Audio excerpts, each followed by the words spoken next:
kurio gali jaustis saugus pakankamai. Nu, toks kaip koks nors, nežinau, Čekas Norisas. Ir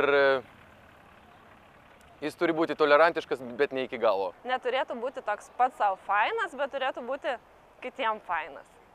Ne Statkevičius, bet tikrai netoksai, kuris prilaižytas, per daug kvepia.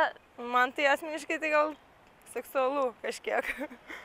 Vyriškas vyras turi būti A. Jisai turi būti visų pirma vyriškas. Turėtų būti panašus į tokį. Toks raumeningas, bet ne per daug. Kad galėtų moterį panešioti ant rankų. Tai vyriškumui suteikia labai daug. Nu, aš beveik tikras vyras. Nemažas toks. Būti aukštas. Gali atrodyti įvairiai. Aukštas. Barzdelė 3 dienų. Bent jau bakenbardai, kaip pas mane.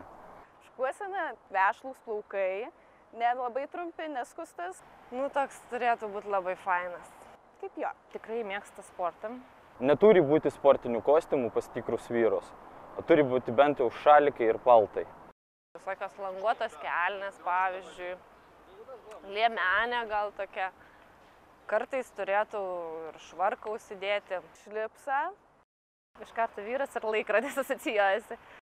Aš šiaip tik sekmadieniais taip vaikštau. Batai galbūt. Nes jeigu pasižiūrėm, tai kokias lakėračkas baltas, tai galvoju, nu man, galima praeiti jau. Turi būti didelės kojos. Riteris ant balto žirgo. Ir jis ant jo turi važinėti.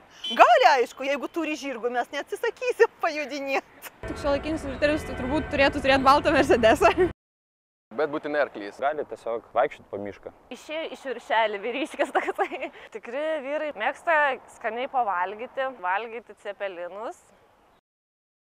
Mėsą valgo labai daug mėsos.